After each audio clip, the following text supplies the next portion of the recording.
பொறுமையா பேசி புரிய வைக்க வேண்டியவங்கள நாய் மேல லத்தியால அடிச்சிருக்காங்க. அண்ட் சில பேருக்கு மண்டை உடைஞ்சு ரத்தமே கொட்டுற அளவுக்கு அடிச்சிருக்காங்க. அந்த ஸ்டூடெண்ட்னு பார்க்காம டெரரிஸ்ட் மாதிரி ஷூட் பண்ண கூட ரெடியா இருந்திருக்காங்க. பெஸ்ட் எஜுகேஷன் சிஸ்டம் எப்படி தரணும்னு சைனா கிட்ட கத்துக்கோங்க. அங்க நீட் மாதிரி கௌகோன்னு ஒரு எக்ஸாம் இருக்கு. 2 கோடி ஸ்டூடெண்ட் எழுதினா கூட ஒரு பேப்பர் கூட லீக் ஆகாது.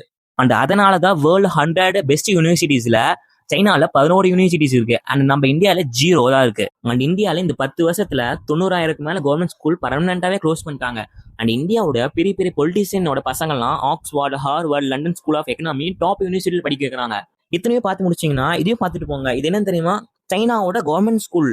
அண்ட் அங்க high class level education provide பண்றாங்க. ஏஐ சொல்லி கொடுக்குறாங்க, ஸ்கில் டெவலப் பண்றாங்க, அட்வான்ஸ் லெவல்ல எஜுகேஷன் ப்ரொவைட் பண்றாங்க. அண்ட் இங்க பாத்தீங்கன்னா 90,000க்கு மேல கவர்மெண்ட் ஸ்கூல் க்ளோஸ் பண்ணிட்டு இருக்காங்க. அந்த படிக்காதவங்களை எப்பவும் ஓட்டு போடுறதுக்கு மட்டுமே பயன்படுத்துவாங்க. ஜாதி பேர்லயும் மதத்து பேர்லயும் ஓட்டு வாங்குவாங்க. அதனாலதான் 1942 டாக்டர் அம்பேத்கர் சொன்னார், எஜுகேட், அஜிடேட் அண்ட் ஆர்கனைஸ். மக்கள் எல்லாரும் படிச்சுட்டாங்கன்னா தலைவர்களுக்கு அதுதான் உண்மையான பிரச்சனைன்னு சொன்னார்.